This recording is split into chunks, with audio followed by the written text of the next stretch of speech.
Ciclos de Teología con la Uniagustiniana.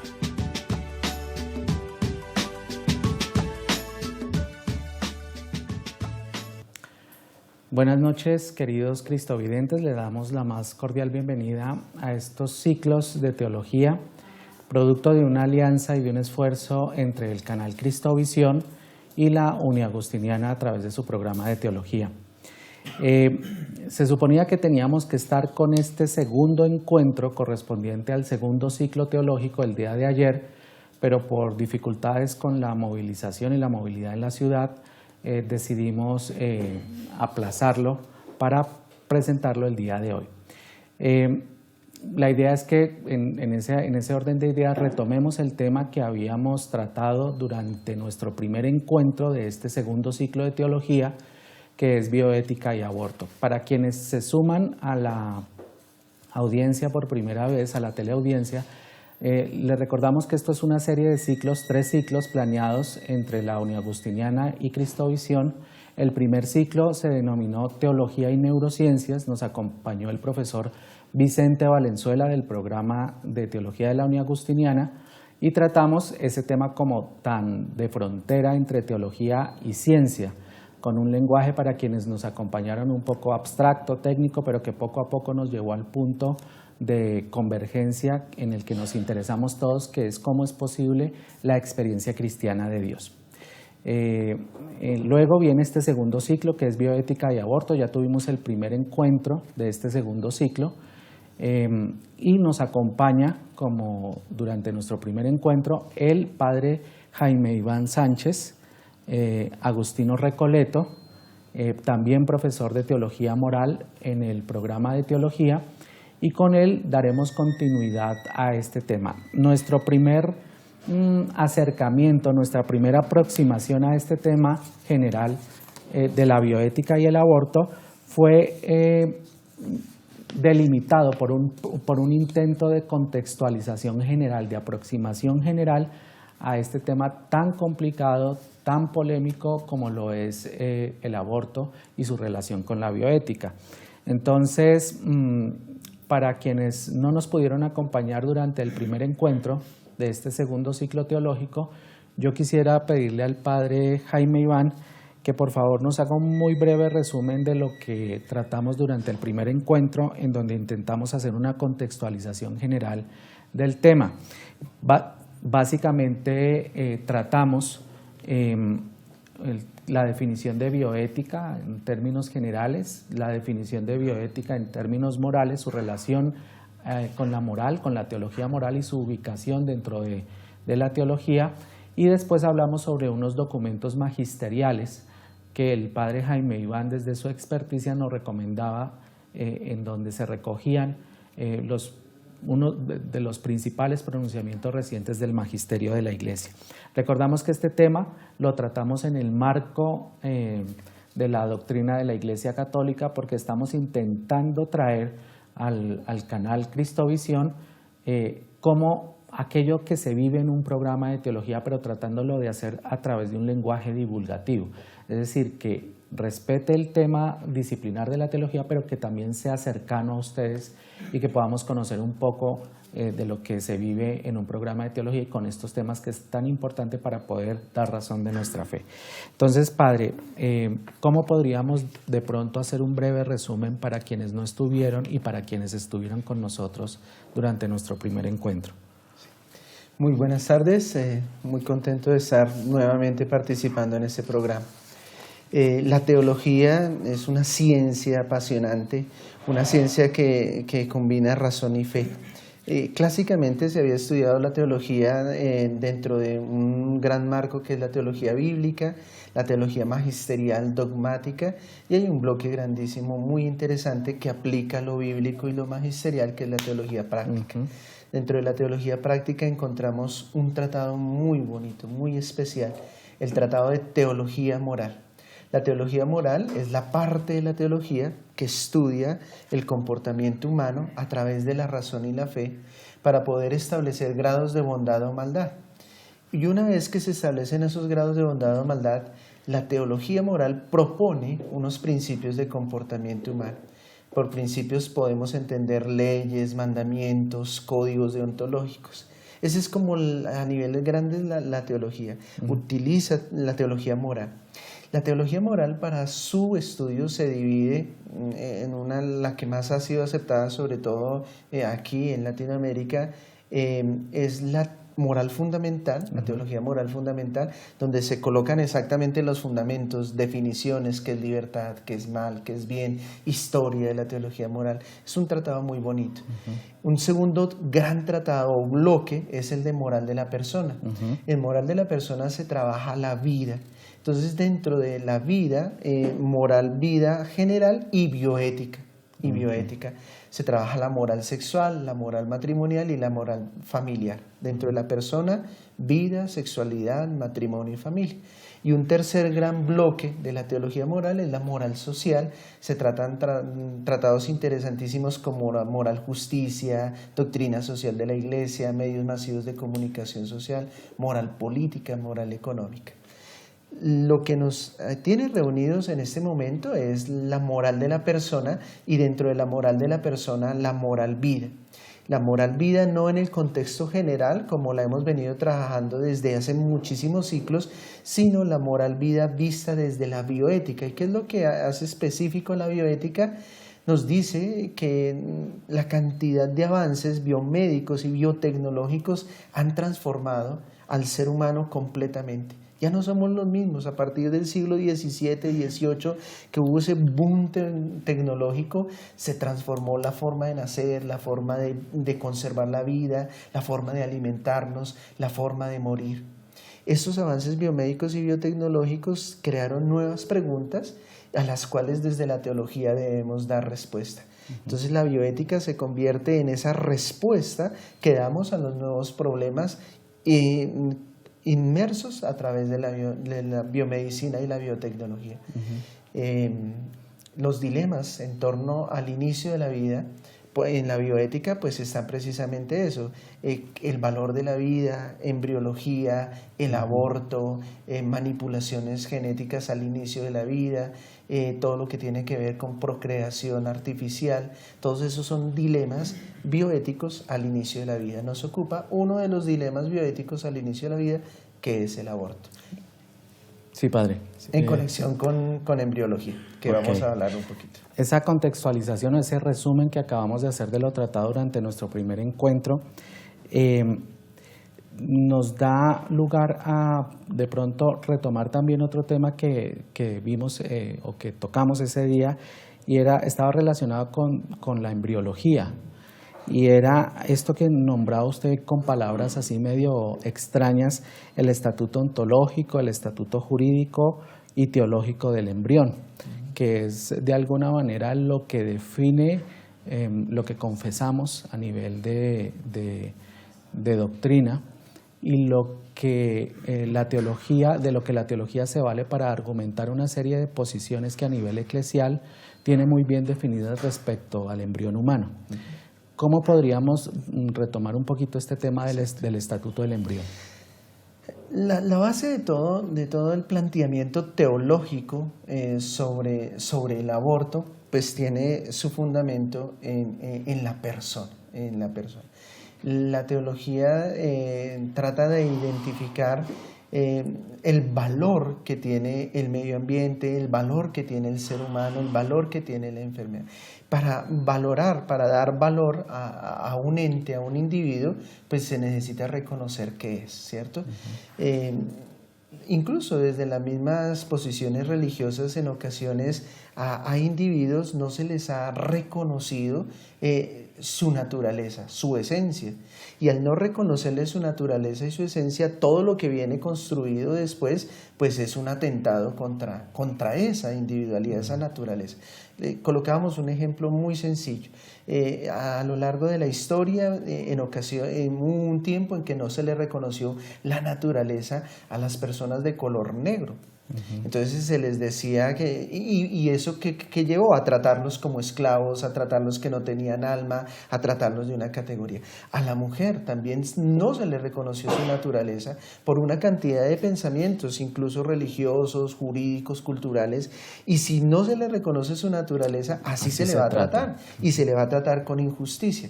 Entonces por eso lo que hacemos desde la teología es tratar de entender desde la ciencia, desde la filosofía, desde la biología y desde la teología, cuál es la naturaleza del embrión humano. Porque depende de la definición que demos de embrión humano, así lo vamos a tratar. Si lo tratamos como un conjunto de células, pues lo trato como simplemente un conjunto de células sobre el cual puedo experimentar. Si lo trato como una parte, como un tumor de la otra persona, entonces así lo voy a tratar. Pero si le doy la condición de persona, de individuo, de un ser humano, le debo reconocer sus derechos. Entonces lo que hacemos desde la teología es tratar de entender si el embrión humano tiene la misma naturaleza que puede tener una persona ya constituida, pero no desde locuraciones irracionales, sino desde datos concretos de la biología, datos concretos de la filosofía. Con la biología nos damos cuenta que es que en el momento de la concepción, en el momento que el espermatozoide fecunda el óvulo, empieza un elemento importantísimo de una riqueza, una información genética irrepetible, una información genética que no es la misma de la mamá, una información genética que nunca va a existir, que nunca ha existido, esa información genética. Entonces la pregunta ética es, ¿qué hacemos con el embrión?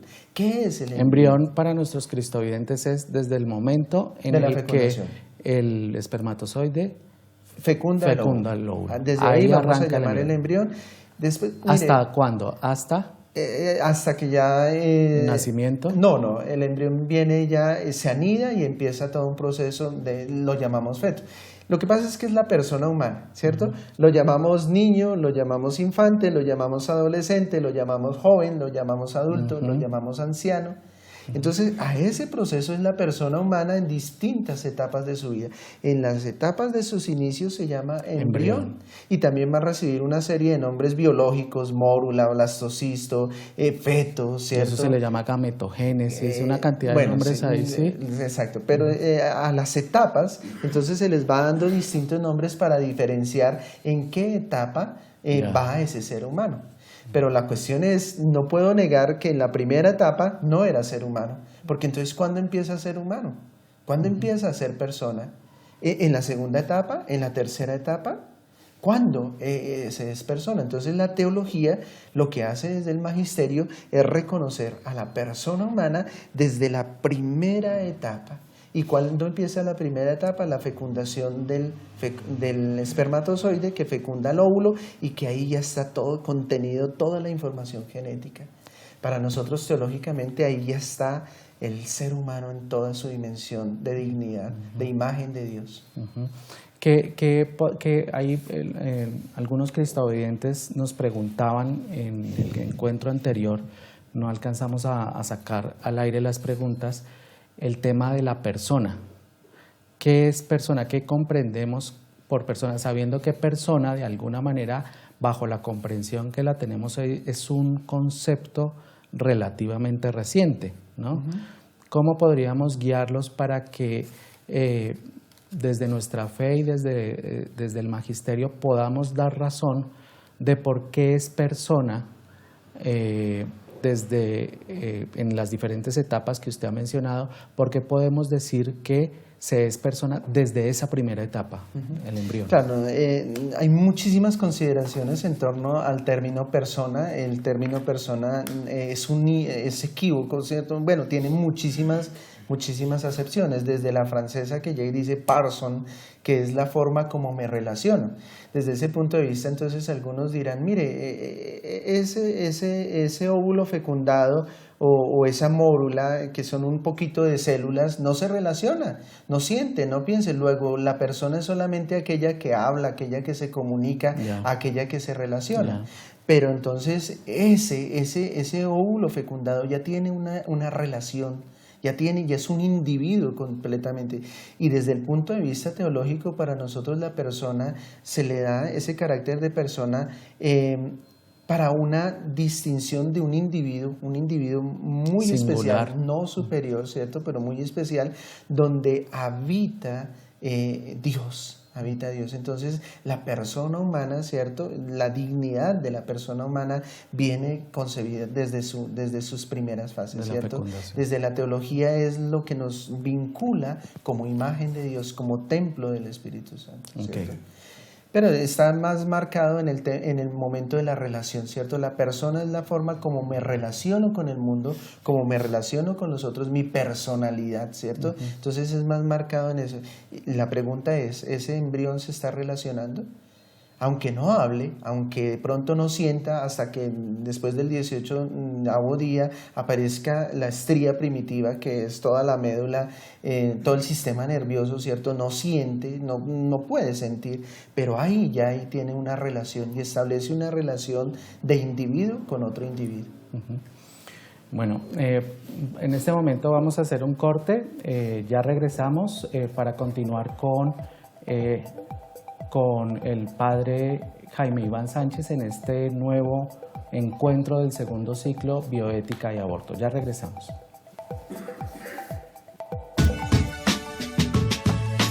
Ya regresamos con Ciclos de Teología con la Uniagustiniana.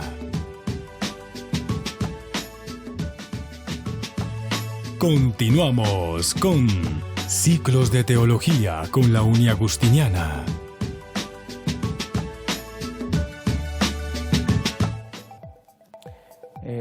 Retornamos aquí al set de Cristovisión en este segundo ciclo teológico, Bioética y Aborto, en una alianza, producto de una alianza del canal Cristovisión con la Universitaria Uniagustiniana en su programa de teología. Hoy nos acompaña el padre Jaime Iván Sánchez, agustino Recoleto, y es la persona que nos está ayudando a desenmarañar un poquito este tema del aborto y de la bioética desde la perspectiva creyente, desde la perspectiva teológica. Padre, ¿cómo haremos, tratando de retomar con la pregunta que nos fuimos, o con la que estábamos antes de comerciales, cómo hacemos para apuntalar un poquito más este concepto de persona en términos teológicos, caracterizando un poquito más esto de la relación, ¿no? En términos teológicos, en términos ya de un creyente tratando de dar razón de por qué desde el principio, desde el embrión, desde la fecundación misma, podemos hablar de persona. Entonces quisiera no complicar el asunto, pero ayudarme de otro término que también es bastante, de alguna manera conflictivo. No conflictivo, es la dignidad. ¿Dónde radica la dignidad de un ser? Radica la dignidad en su inteligencia, en su dinero, en su capacidad de hablar. Entonces llegamos a que lo que nos hace dignos a todos y la dignidad del ser está en el existir como individuo. Entonces hay que reconocer la dignidad del que no puede hablar, del que está en estado vegetativo pero existe, y hay igual dignidad al que puede hablar. Entonces la dignidad de ese embrión, ¿cierto?, está en su existencia. Y una vez que existe como individuo, como persona, él se empieza a relacionar. Claro, no se empieza a relacionar de una manera compleja a través de comunicación, a través de manifestaciones, pero él ya se está relacionando. Teológicamente decimos, desde el vientre de tu madre te conocí y te consagré. Y hay una relación entre ese embrión y Dios, que es querido por Dios, que es amado por Dios. Y hay una relación de ese individuo como persona con la mamá. Empieza a sentir lo que la mamá le dice, empieza a alimentarse a través del endometrio. Entonces es innegable que ese individuo, esa individuación se relaciona, y que en la relación está la fuerza del término persona. En la forma como me relaciono, la forma como me enfrento al mundo. Él lo está haciendo desde una manera básica, pero ya como individuo se está relacionando y está recibiendo del mundo y está recibiendo de todo. Ahí hay una persona, y el hecho de existir le da la dignidad. Por el simple hecho de existir, la dignidad no la tiene el que más habla, el que más tiene, el que más poderoso, sino la dignidad está en la existencia. En la existencia, ok. Yo escuchándolo definitivamente es fundamental para poder dar razón de nuestra fe, tener fe, primero una experiencia de fe arraigada y segundo estudiar, ¿no? Leer. Es importante articular siempre experiencia de fe con maduración del proceso de la experiencia de fe. Para nuestros cristovidentes tenemos abiertas nuestras líneas desde este momento al 747-0710. Pueden comunicarse a través de esta línea y plantear sus preguntas si emergen. Si tienen alguna pregunta, alguna inquietud, podemos hacerlo a través de esta línea. También podemos participar con el hashtag numeral dialoguemos sobre. Bueno, Padre, nosotros habíamos hablado también la vez pasada de los principales pronunciamientos, los más recientes por lo menos, los que usted sugiere tener en cuenta para tratar este tema. ¿Cuáles serán, Padre? Sí. La Congregación para la Doctrina de la Fe sacó un primer documento sobre el aborto procurado, 1974, y aquí en los primeros numerales vamos a encontrar toda una estructura de lo que les digo, embriología. ¿Qué es el embrión? Y una vez que identificamos qué es el embrión, entonces ahí ya vienen las responsabilidades. Si yo asumo que es persona, tengo que cuidarlo, protegerlo. Si yo asumo. Entonces, de aborto procurado, la Congregación para la Doctrina de la Fe, ese documento es muy interesante. Y después aborta, es el único documento que está todo él relacionado con el aborto, ¿cierto? Un documento destinado al aborto. Está de la Congregación de la Doctrina de la Fe, está la instrucción Donum Vitae, que también hace una valoración muy importante, el don de la vida, ¿cierto? Y vuelve y retoma, ya esto es en 1985. Juan Pablo II en Evangelium Vitae, el Evangelio de la Vida, ya en 1995 vuelve y ratifica. La característica de todos los pronunciamientos magisteriales, porque todos los papas se han pronunciado, Pío XII, Pablo VI, todos se pronunciaron sobre la vida con documentos importantes. Esta Congregación para la Doctrina de la Fe, la característica es que se ha mantenido una secuencia total, ¿cierto? Desde siempre se ha mantenido una valoración del embrión como una persona humana. Y entonces, por ejemplo, el Papa Juan Pablo II en su momento dijo, en continuidad con mis predecesores, hace una valoración del embrión y condena al aborto. En eso nunca hemos tenido una discrepancia, una contradicción teológica. Es parte de nuestras raíces, es parte de nuestra tradición, valorar la vida que está en gestación, es parte de nuestra tradición, de alguna manera, denunciar el aborto como una práctica inmoral.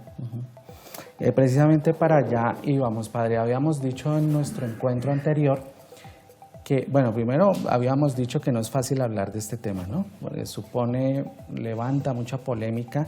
Y habíamos dicho que hoy en algún momento tocaríamos el drama del aborto en términos de lo que pueden ser los aspectos jurídicos, ¿cierto? Porque hasta el momento en la contextualización que hemos hecho, pues hemos hecho aproximaciones muy generales para ubicar un poco en el tema a nuestros cristovidentes. Pero ya cuando nos aproximamos un poco más a los aspectos jurídicos y consideramos el aborto no solo como un elemento teórico, abstracto, sino que ya lo empezamos a considerar como, usted lo plantea, como un drama, ¿sí? Empezamos a tener varias aristas que debemos contemplar a la hora de hablar de aborto. Para mucha gente resulta fácil recomendar el aborto, fácil sugerir el aborto, pero hay una serie de implicaciones que precisamente hacen que este tema no sea tan fácil de tratar y por lo tanto tan fácil de sugerir sin una cierta responsabilidad moral que está implicada allí, ¿no? Unas ciertas consecuencias que tienen que ser analizadas también dentro de todo este tema.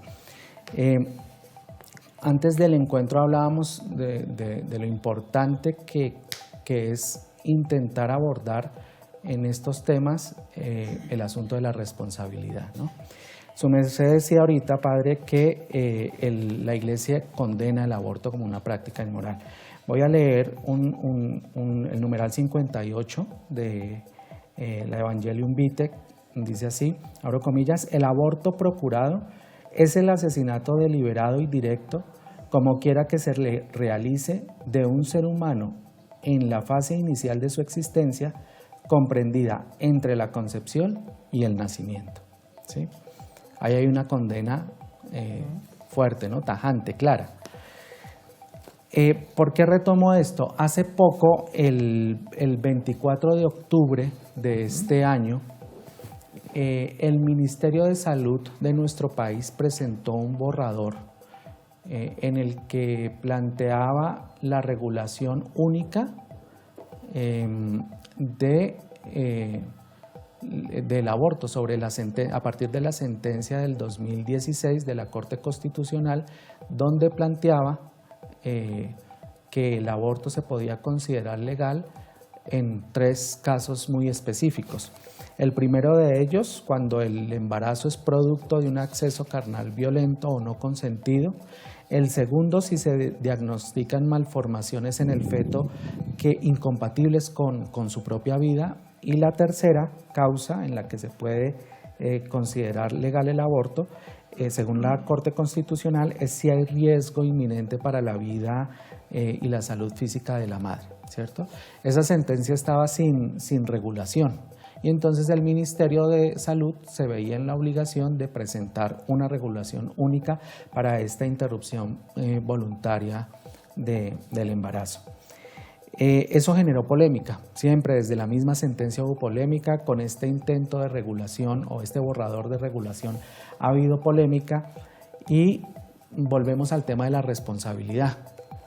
¿Cómo tratamos este tema de la responsabilidad? Porque entonces hay una responsabilidad del Estado, hay una responsabilidad de la sociedad civil, hay una responsabilidad de la Iglesia.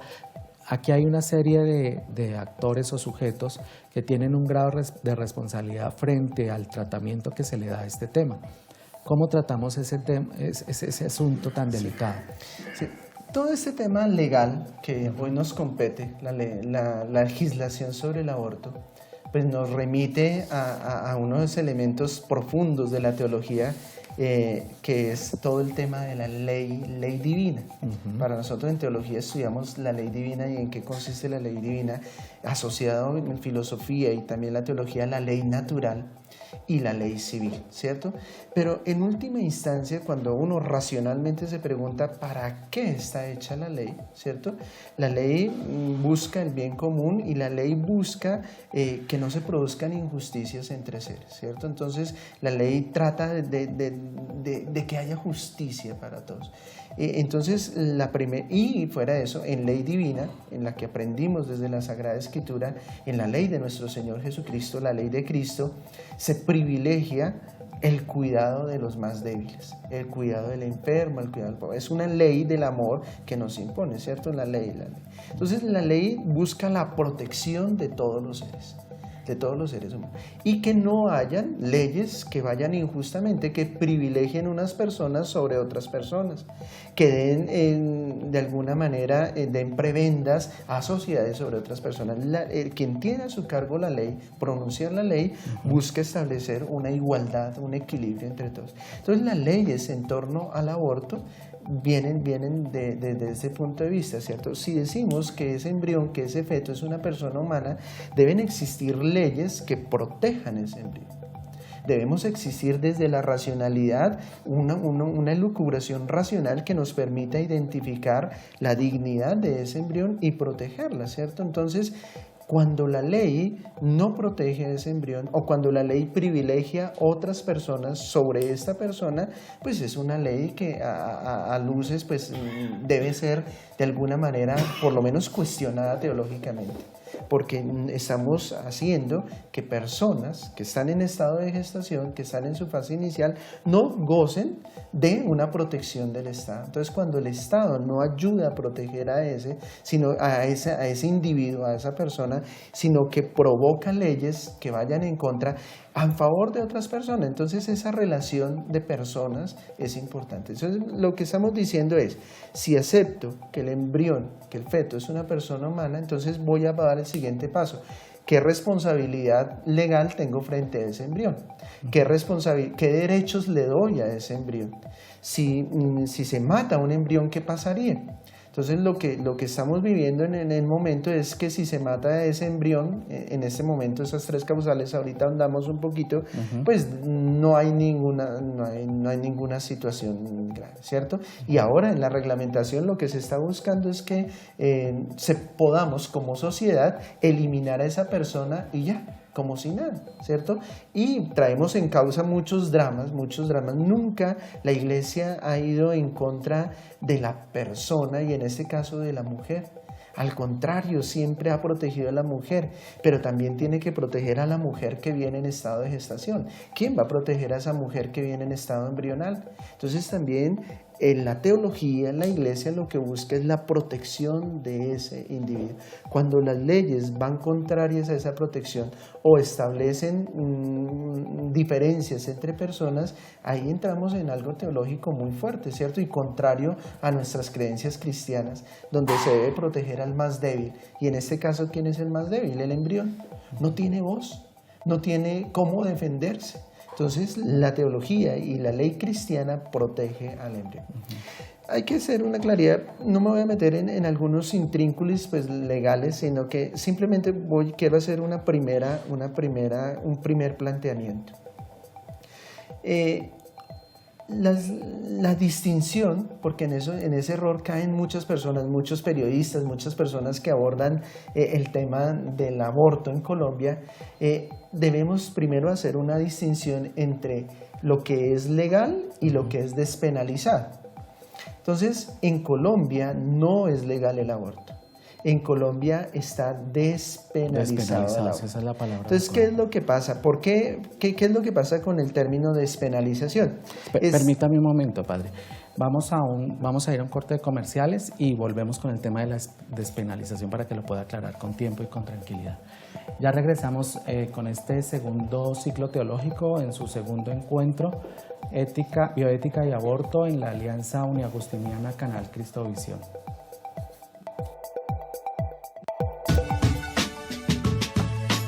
Ya regresamos con Ciclos de Teología con la Uniagustiniana. Continuamos con Ciclos de Teología con la Uniagustiniana.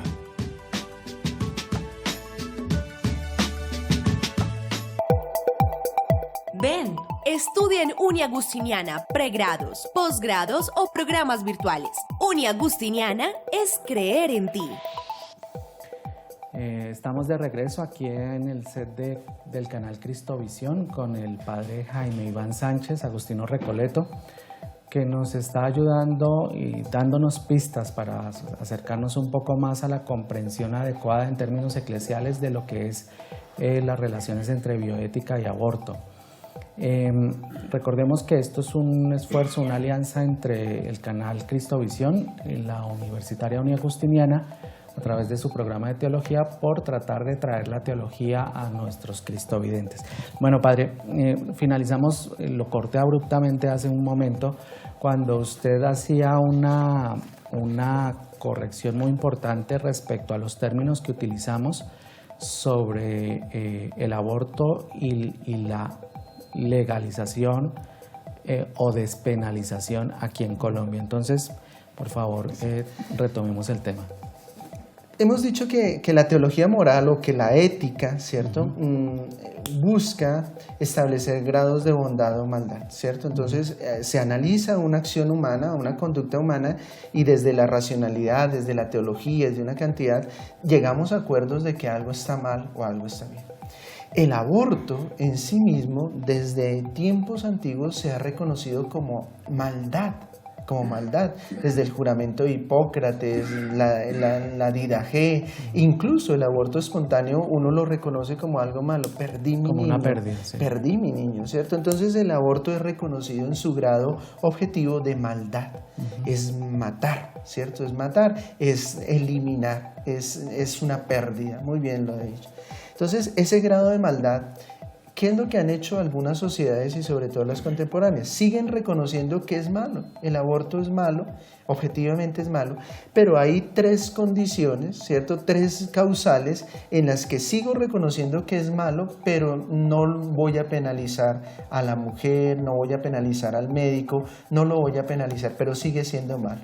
Entonces fueron las 3 causales que su merced nos recordaba de la sentencia. Entonces en Colombia, hasta el momento, había un reconocimiento de maldad, el aborto es objetivamente malo, pero en 3 condiciones me abstengo como Estado de penalizar a las personas que lo hagan porque son situaciones dramáticas, porque son situaciones difíciles, porque son situaciones de cuidado, pero hay un reconocimiento de una maldad intrínseca. Otras sociedades, otros estados, otros lugares y aquí en Colombia también se está apuntando es a que el aborto no se reconozca en su grado de maldad, sino que el aborto se reconozca con grado de bondad, que eso sí ya es un paso muchísimo más grande, ¿cierto? Entonces es decir, es un derecho. Es un derecho para la mujer, está bien para la sociedad el poder amar. Entonces desde ese punto de vista no se despenaliza sino se legaliza. Es el reconocimiento jurídico que hay de una acción como una acción buena para la sociedad. Y eso para nosotros desde la teología pues no es aceptable. Y desde el magisterio, los pronunciamientos del episcopado colombiano siempre giran en torno a esto, ¿cierto? El aborto no se puede ver como un derecho, el aborto no lo puedo ver como un bien para la sociedad, como un bien para la mujer, como un triunfo. Como muchas personas quieren hacer ver el aborto seguirá siendo una pérdida, una situación. Si matamos a nuestros niños, una sociedad que mata a sus niños, una sociedad que mata su futuro, ¿cierto? Entonces siempre va a ser visto como maldad. La legislación permite que algunos casos extremos, algunos casos dramáticos, pues se haga el aborto, pero no se penalice y se ayude a que se produzca este aborto, pero no se penalice ni al médico ni a la institución. Pero el paso que se está dando en nuestra mentalidad, lo que se está procurando y que ya se ha logrado en varios países, ¿cierto? Es legalizar, es decir, que el aborto está bien. ¿Quién racionalmente, con todo, no hablo desde el punto de vista de fe, creyente, sino racionalmente va a decir que matar a un ser es bueno, ¿cierto? Instintivamente todos buscamos vivir. Hasta una plantica se nace en una piedra y quiere vivir, ¿cierto? Un animal cuando lo van a sacrificar se pone nervioso. Instintivamente todos queremos vivir. Entonces matar a un individuo, ¿cierto? Ya sea de la especie humana o un individuo, eliminar la desaparición de una especie siempre va a ser visto como mala. Pero hay algunas legislaciones que buscan, y algunos movimientos que buscan no reconocer el grado de maldad, sino reconocerlo como un derecho y como una bondad.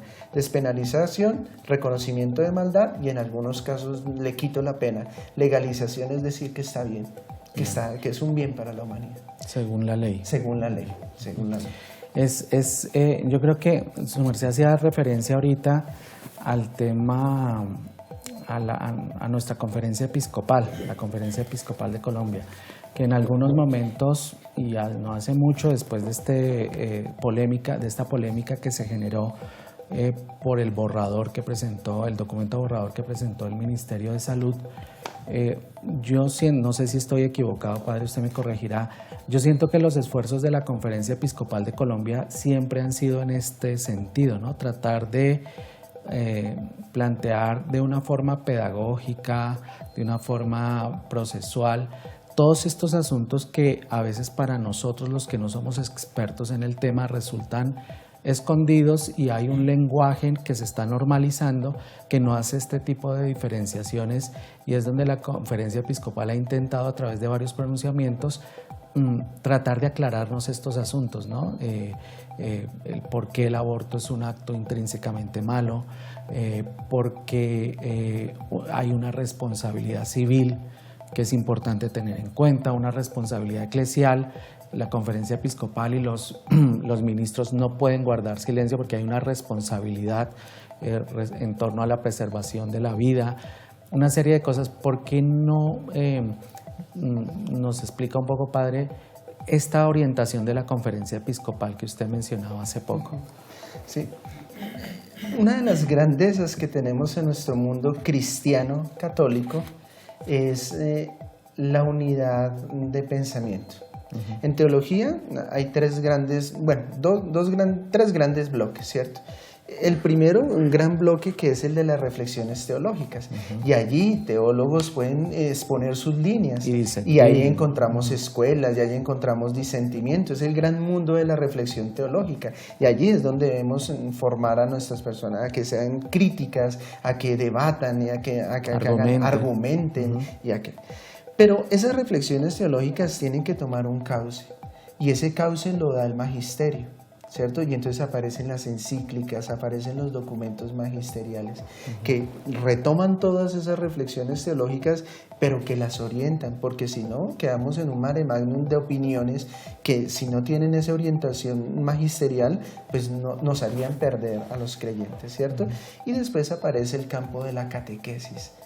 A través del catecismo de la Iglesia Católica, que ya es una síntesis muy, muy importante, privilegiada de las reflexiones y del magisterio, ¿cierto?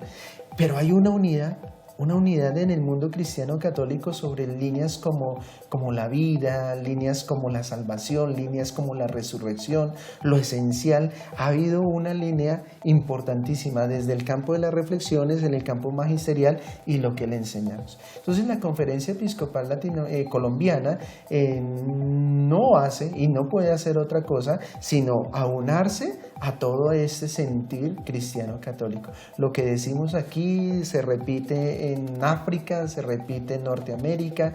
Esa unidad teológica que tenemos es muy grande. No es posible que tantas personas con tanta racionalidad, nos podamos estar equivocando, porque el mundo católico frente a esta línea del aborto. Entonces, la Conferencia Episcopal colombiana lo que primero ha hecho es siempre ratifica el magisterio, siempre ratifica y ve la importancia, sin desconocer las reflexiones teológicas que se hacen en el mundo. Los pronunciamientos, las temáticas, si uno va y se acerca a la página de la Conferencia Episcopal y coloca ese término aborto y Conferencia Episcopal, los pronunciamientos tienen unos títulos muy bonitos. Se ha venido haciendo pronunciamientos año tras año, semestre tras semestre. Cada vez que aparece un debate, la conferencia saca sus pronunciamientos y siempre es en defensa de la vida que nace, en defensa de la mujer y en defensa de nosotros como sociedad. Repito, si nosotros como teólogos, si el magisterio no defiende la vida, ¿cómo vamos a defender la libertad? ¿O cómo vamos a defender la justicia? Si no se defiende el fundamento que es la vida. El magisterio siempre es en defensa, nunca es en ataque a la mujer que tiene eso, nunca es en ataque a la sociedad y nunca lo hace de una manera irracional. Si uno se acerca a estos documentos, siempre está la base biológica, siempre está la base científica y siempre está la base teológica, ¿cierto? Algo que nos caracteriza en la Iglesia y en la teología, cuando uno va y nos acercamos a todos los documentos magisteriales, es que siempre hay fundamentos altamente racionales, está el concurso de la razón, científicos, claro. Nosotros no cogemos nada etéreo ni nada, sino que nos basamos en la ciencia, nos basamos en la racionalidad. Nuestra fe nunca es ciega, nuestra fe es racional, nuestros argumentos son sólidos científica y biológicamente hablando. Y la conferencia siempre lo hace, uno se me remite a uno de estos documentos y siempre está, y es una base de confianza en la persona, de ayuda a la persona. ¿Qué consecuencias puede traer para la humanidad? Es un prever que nuestros actos nos pueden destruir, ¿cierto? ¿Qué medios estamos utilizando para un fin, ¿cierto? Un fin posiblemente bueno, pero ¿qué medios estoy utilizando? Entonces el pensamiento teológico y teología moral siempre se pregunta sobre ¿el objeto es bueno? ¿Los medios que estoy utilizando son buenos?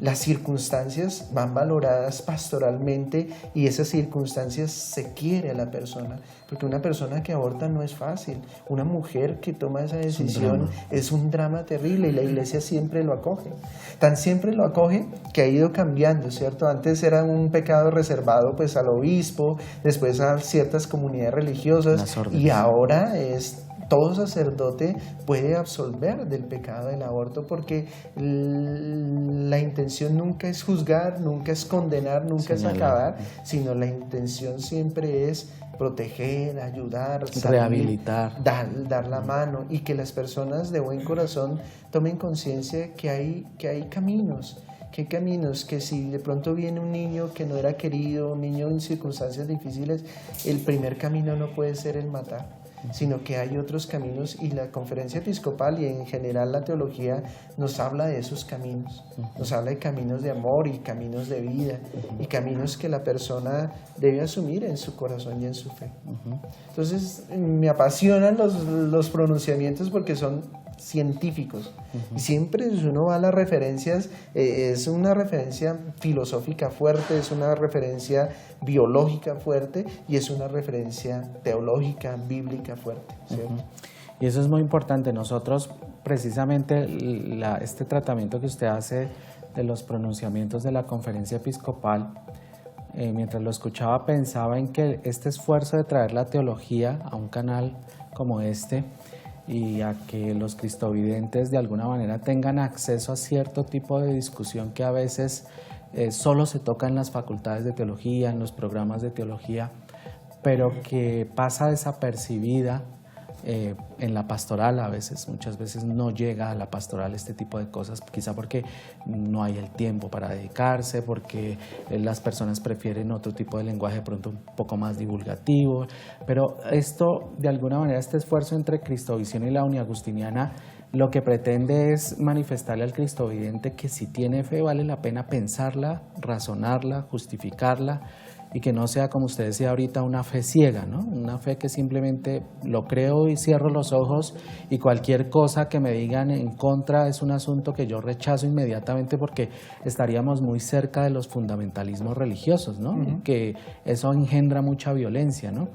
Entonces, este tema resulta muy de frontera, como el que tratábamos en el primer ciclo, Teología y Neurociencia, y nos muestra que el creyente es el creyente. O sea, cuando afirmo a Dios, cuando afirmo al Dios de Jesucristo, estoy casi que en una obligación de tener todos los ángulos cubiertos, ¿no? En cualquier tema, el aborto, cómo es posible Dios, la experiencia cristiana de Dios, que era lo que veíamos en el primer ciclo, los diferentes ángulos cubiertos del que nos ofrece la ciencia, que nos ofrece la teología, que nos ofrece los diferentes, para poder afirmar a Dios en el contexto contemporáneo, ¿no?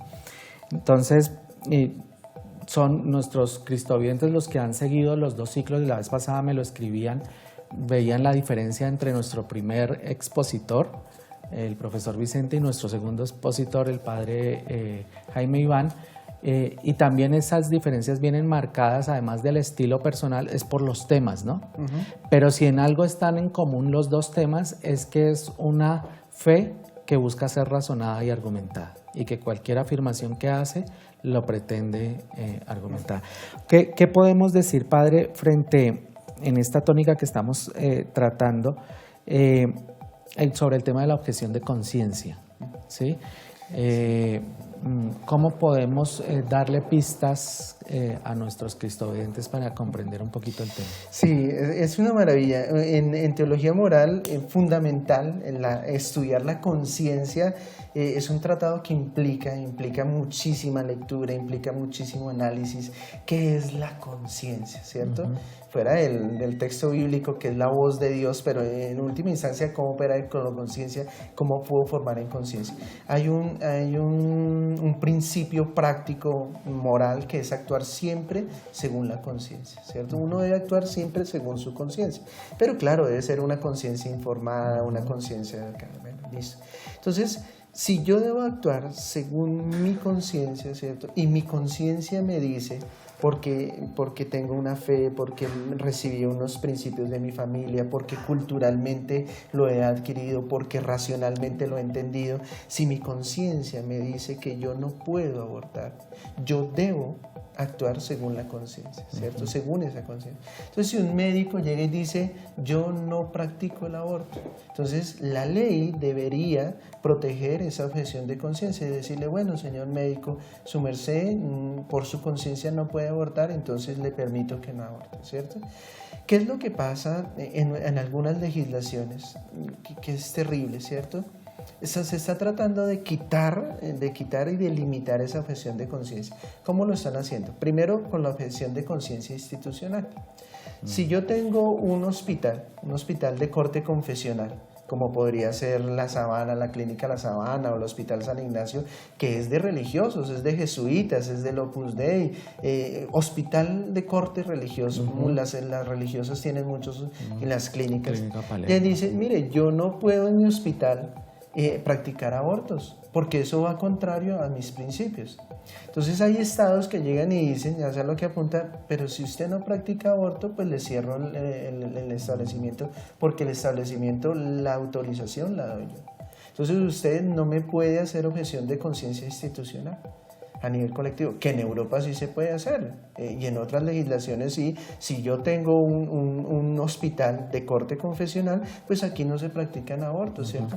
Entonces hay unos límites que están haciendo, y ahora pues están de alguna manera presionando a que si el médico no practica abortos, pues lo van de alguna manera aislando del campo médico y discriminando. Entonces eso es terrible. Algo que debe ser muy importante en nuestra sociedad es el permitir que yo actúe según mis principios, según lo que yo he aprendido, según mi conciencia. Y si en mi conciencia está el no abortar, pues nadie me puede obligar, ¿cierto? Ni jurídica ni... Y ahí es donde quiero entroncar un elemento de contracultura. Nosotros los cristianos siempre hemos sido personas contracultura, siempre hemos sido revolucionarios. Los papas nos han hablado de una verdadera cultura de la muerte en torno a la vida naciente. Y el cristiano a toda costa debe hacer contracultura. Cuando muchas personas, cuando ya gran mayoría abogan por el aborto, una persona de fe debería en conciencia decir, no, mi opción no es esta. Así muchos lo digan, así muchos lo presenten como un derecho, como un bien, el cristiano está llamado a ir contra esa cultura de la muerte, ¿cierto? Y claro, eso implica una cantidad de cosas, porque una mujer que ha sido violada y que tiene sus principios católicos, sus principios de fe, llega y dice, a pesar de que toda la sociedad me brinde, me presione, me diga, yo voy a hacer contracultura y voy a tomar una decisión cristiana de amor, como lo hizo nuestro Señor Jesucristo. La ética de nuestro Señor Jesucristo era una ética donde lo bueno era ayudar al imperio, era ayudar al poderoso, era ayudar al rey, ¿cierto? Y Él dijo, no, lo bueno es ayudar al necesitado, es ayudar a los marginados, es hablar con las prostitutas, es hablar con el publicano. Él cambió toda una ética establecida y se fue a una ética que no era establecida. Entonces, digamos que ahora está imperando una cierta ética civil donde se hacen una serie de matar, eutanasia, donde manipulación, donde una cantidad de elementos de aborto. El cristiano está llamado a actuar en su conciencia, una conciencia bien informada, una conciencia racionalizada, una conciencia que tenga en cuenta sus principios y no solamente actuar por simple estética o por simple materialismo. El cristiano está llamado a ser contracultura. En una cultura de la muerte, hablar de la vida. Sí. En una cultura de no al nacimiento de los niños, hablar quiero tener hijos. En una cultura donde decimos que las personas que vienen enfermas no merecen nacer. Síndrome de Down no merecen nacer. Personas que vienen con malformaciones genéticas no merecen nacer. Yo decir en contracultura, esa persona merece nacer y le voy a dar el amor, así implique un sacrificio impresionante. Pero mi decisión no es matarlo, sino mi decisión es acoger a esa nueva vida. Pues bueno, padre, muy interesante todo esto porque nos brinda un panorama muy interesante, que a veces es un panorama al que no se accede fácilmente si no es dentro de un programa de teología o cogiendo un texto especializado sobre el asunto. Obviamente, padre, nosotros debemos ser claros con que esto es una síntesis muy apretada, en la que usted se ve en un esfuerzo, así le pasaba a nuestro primer invitado, muy fuerte para lograr sintetizar coherentemente sin perder profundidad, pero tampoco una abstracción tal que no pueda llegar a las personas, ¿no? Yo quisiera que en nuestro último encuentro, que todavía no sabemos cuándo va a ser porque se suponía que era el último encuentro, tenemos que confirmar esa fecha para que el canal lo anuncie. Recomendáramos después algunas lecturas donde se pudiera profundizar. Por ahora, Padre, tenemos que ir cerrando. Yo le agradezco mucho su tiempo, su acogida, su paciencia para con nosotros y le agradecemos su experticia y que ponga a nuestra disposición todo el conocimiento que ha adquirido en su especialización en esta área. A nuestros cristovidentes les agradecemos mucho su sintonía. Recordemos que este es un esfuerzo del canal Cristovisión con la Uniagustiniana a través de su programa de teología y que hemos denominado ciclos teológicos. Nos encontramos en el segundo ciclo, bioética y aborto. En el segundo encuentro nos queda un encuentro y ya hemos pasado por el primer ciclo, teología y neurociencias. Hasta una próxima oportunidad. Muchas gracias por su sintonía y buenas noches.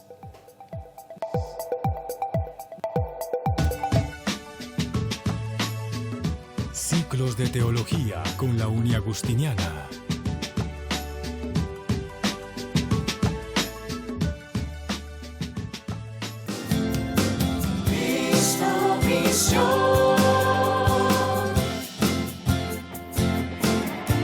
Para ver el mundo con los ojos de Jesús.